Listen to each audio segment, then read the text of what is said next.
News Talk is online. News Talk Online is a production of paltalk.com, the largest multimedia interactive program on the internet with more than 4 million unique users on demand on iTunes and on YouTube and on Blip TV and on my blog, GaryBaumgarten.com, where you're encouraged to post your comments, whether you agree with yours truly or not. No retribution. And thanks to our good friends at CRN Digital Talk Radio, we're syndicated to an additional 12 million households. I am your host, Gary Baumgarten. I welcome you to the show, and I encourage you to go to reportergary.com, reportergary.com. That's where the Pal Talk News Network website resides. Go there early and often, just like voting in Chicago, for stories that you may or may not see, hear, or read in the mainstream media. David in Florida, welcome to News Talk Online on the Pal Talk News Network. Thank you, Gary, and I'm certainly not going to be the one to even try to answer those questions. I wanted to go back to your demand that, not demand, but your suggestion that the American people should fire some of their more ridiculous congressmen. And as somebody who's been working in politics, it is extraordinarily difficult to get the American voter to pay attention on a large scale in detail. Where you really fire these guys is in the primaries. And trying to get people to turn out for the primaries is worse than pulling teeth, let me tell you. That's number one. Also, I wanted to comment briefly on the upcoming State of the Union. There was a survey out recently when voters have apparently expressed some dissatisfaction with how the seating is divided up, so that Republicans are on one side and Democrats are on another, so that it does become alternating cheering sections for any speech given to Congress whatsoever. And there is some disgust with that. But whether the American voters will write en masse to their Congress people to support a measure so that seating is genuinely random from a random number table remains to be seen. That might be something which would put an end to the kind of partisanship we see when speakers speak to Congress or when a president speaks to Congress. But unfortunately, I don't see that happening anytime soon. I just, when it comes to concerted individual effort on the part of voters, that kind of effort always seems to fall flat, and voters really themselves have to account for what it is that they cannot bring themselves to write a letter, make a phone call, send a fax, okay, and try to support specific measures or specific petitions to get something like this done. Anyway, if you have any suggestions, I'd be glad to hear them. It would make me a lot more successful. Well, David, let me say that you hit the nail on the head. You know, we say if you show up to vote, you've done your civic duty, and I say that's just the beginning, and we can't even get people to show up to vote. We should be demanding of our members of Congress these things. We should be demanding of the media these things that we discuss here on this show. But we do not. We do not. Ultimately, the problem is us, not them, by the way. As the great philosopher Pogo pointed out to me when I was just a child. You guys didn't know I read philosophy when I was a child, did you? Let's go to Eric in Brooklyn. Welcome to News Talk Online on the Pal Talk News Network. Hey Gary, I did some quick research on Wikipedia regarding the gentleman in Italy. Technically, according to what I'm reading here, and I could be mistaken, the age of consent is 14 years old with a couple of exceptions. One, if the partners are basically the same age, the age is down to 13. But the age rises to 16 if one of the participants has some kind of influence, like a teacher or a, some prime kind minister. Of professor. A prime minister. Maybe a prime minister. Now, depending on how long he's been involved in a relationship with this girl, he may not have done anything technically illegal aside from prostitution.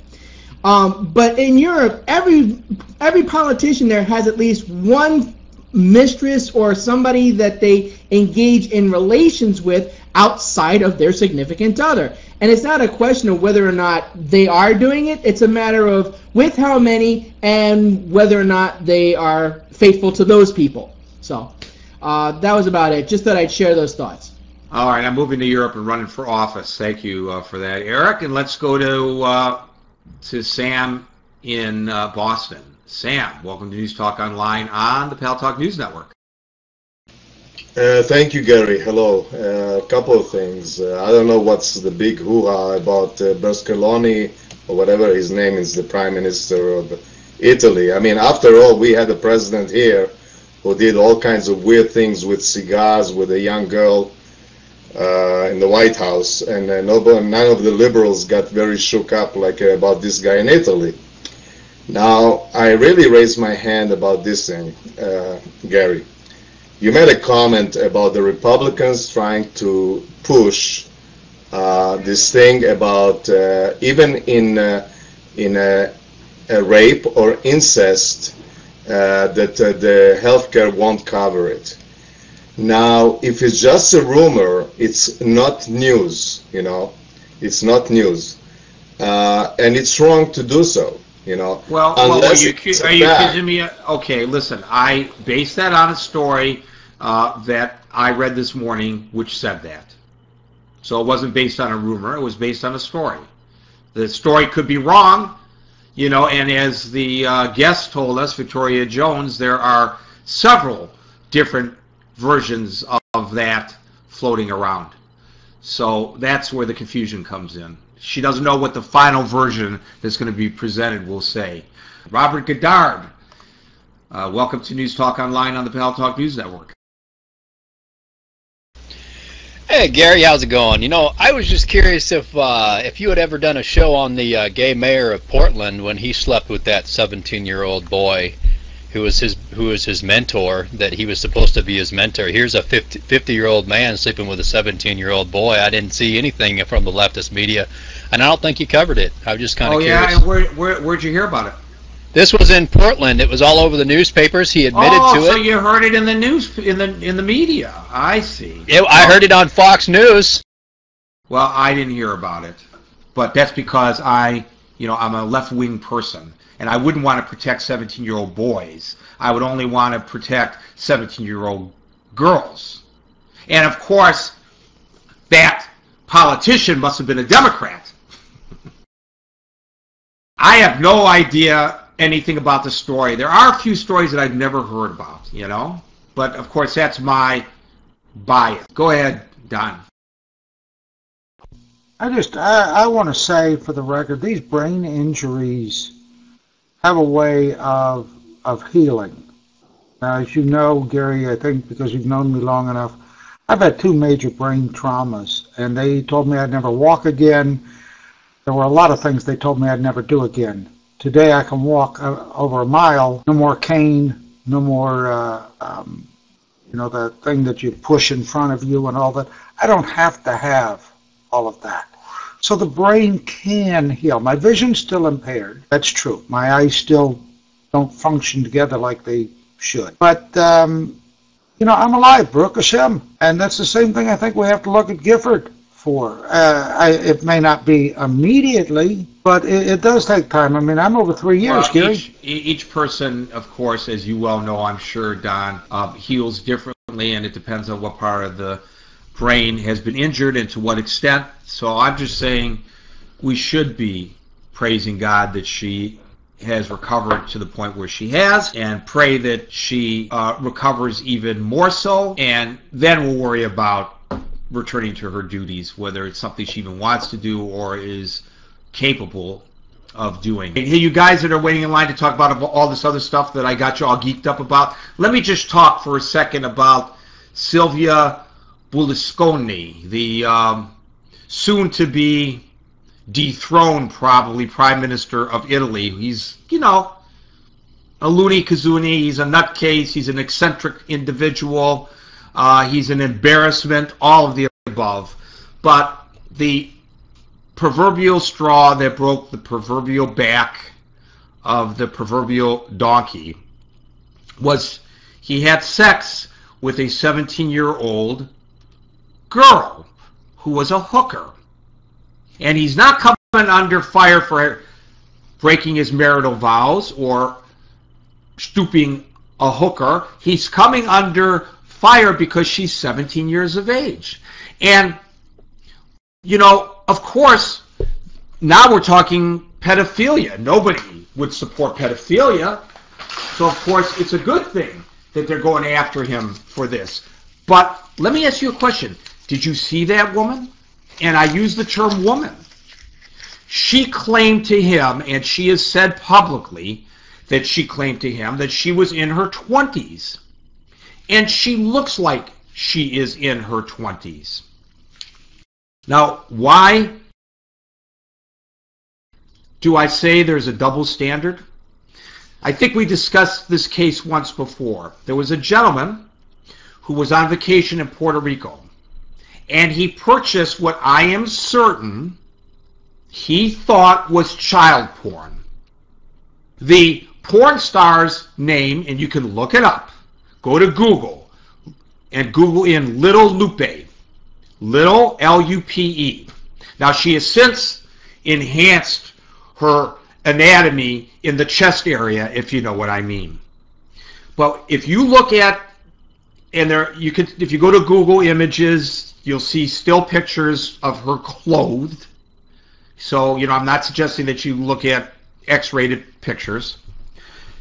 If you look at her, she looks like she's 14 or 12 years old. Well, they caught him coming back in at JFK with these videos, and they arrested him for being in possession of child porn. Well, as it turns out, she was in her 20s. She looked like she was a teenager, but she was in her 20s, and the defense presented her with her passport, and the guy was acquitted. So here you got a guy who probably thought that he bought child porn, kiddie porn, but he walked because the girl really wasn't a child. And now you got a guy who thought he was having sex with an adult, and he's in trouble because she was underage. To me, it seems like something's wrong with the way we approach these issues. Ralph in Canada, welcome to News Talk Online on the Pal Talk News Network. Hi, thank you, Gary. I wanted to talk about Congresswoman Gifford, and I was wondering, as you were, since the incident happened, how limited this woman would be after, you know, she does heal up. And it brings me in mind of, I think his name was it James Brady, that was shot along with Reagan, that came back in a wheelchair and had his speech impaired and things like that. Yep. And I just hope she doesn't suffer the same, you know, type of challenges, let's say. Thanks, Gary. Yeah, well, you know, whenever you lose brain matter, you lose what that brain section of the brain, what impulses it's sent to whatever part of the body they were sent to. I don't know. I met a guy once who was shot in the head, and they left the bullet in. I interviewed him. Very interesting guy. He spoke fine. He acted fine. He owned a business. How was he around magnets? Well, I never asked him that, and I never actually asked him if it was a problem when he went through the metal detectors, you know. But that's a good question. I'm out of this for the weekend. But I'll be back at 5 o'clock New York time on Monday for another edition of News Talk Online on the Pal Talk News Network. Don't forget, 5 o'clock tomorrow, it's the Weekend Watch. And, oh, by the way, if any of you are in New Jersey and you go to the famous Stone Pony, the doors open at 7:30 to catch the Plastic Dakota concert, because I know you want to go there to see the guitarist and keyboardist whose last name is Baumgarten. I'll buy you a drink. Until then, peace.